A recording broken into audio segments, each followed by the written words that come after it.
eles estavam fazendo um estudo, né, na casa espírita, e surgiu um questionamento, né, pediram para te perguntar. Se na Terra, sendo um planeta de provas e expiações, se a maioria dos encarnados aqui seriam compulsórias, mas ficamos em dúvida. Elahá poderia nos responder? Ele quer saber se a maioria das reencarnações são Isso. compulsórias, né? As reencarnações compulsórias, elas são uma característica bastante singular dos processos reencarnatórios, e elas não podem ser maioria na Terra. Razão pela qual? Qual a razão? É porque as compulsórias são aquelas nas quais os espíritos não participam objetivamente do seu planejamento.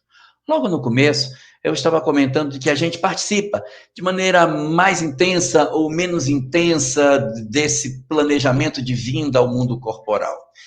Os processos de reencarnação compulsória, como o próprio nome diz, é compulsório, são processos reencarnatórios em que o reencarnante, via de regra, não opina na sua reencarnação. Ué, e cadê o livre-arbítrio? Onde onde está a programação? Se ele não decidiu, alguém veio e mandou a pessoa, e como é que é isso? Como que se expressa um negócio desse tipo? Pois é. Reencarnação compulsória são processos de exceção, que ocorre quando alguém está tão comprometido, mas tão comprometido, que uma outra alma, um outro espírito que o ama, uma alma de uma certa evolução espiritual, que compreende a fragilidade daquele que está chafurdado na dor, diz: eu vou levar fulano comigo. Então, uma alma de mais alto intercede pelo outro e diz: eu vou reencarnar e quero que esse companheiro siga comigo. O companheiro que segue não tem condição de decidir sobre sua própria história.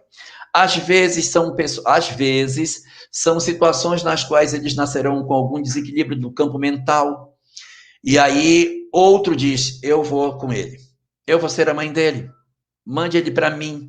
E ela recebe dentro do seio familiar um espírito com graves conflitos do campo do comportamento, da questão mental ou física, comprometimentos significativos em função dos delitos que esse espírito possui, e aí, por conta disso, essa alma acaba vindo na Terra sob a chancela de alguém.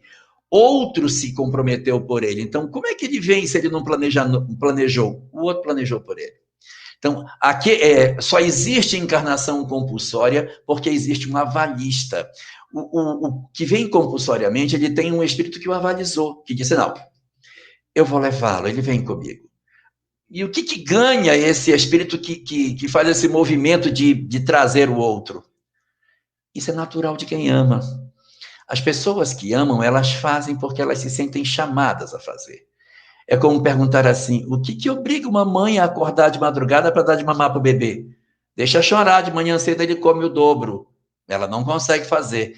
Ela acorda de madrugada no melhor do sono para dar de mamar ao bebê, porque aí ela se sente bem. Mas o que foi que houve? O que ela ganha com isso? Paz de espírito. A sensação de dever cumprido. Os espíritos superiores, eles têm muito essa característica. Quando eles veem alguém numa condição muito frágil, eles dizem: eu vou buscar fulano. E ele vem e se submete a um processo reencarnatório e traz o ser com ele. Traz essa criatura aí, em princípio difícil, para uma nova existência corporal. Então, respondendo aí a sua pergunta, as reencarnações compulsórias não podem ser a maioria, porque senão não teria quem avalizasse essas encarnações. Elas são numerosas na Terra? Elas são numerosas, mas elas são em número não majoritário, não é majoritário, porque nós temos uma série de espíritos que vêm para tutelar essas entidades. Então, nem as espíritos superiores são e nem os compulsórios. O que vem mais são as condições mais comuns da reencarnação, na qual o próprio espírito é chamado, ele contribui de maneira menos ou mais efetiva na sua encarnação e desce para a sua possibilidade de experiência na Terra.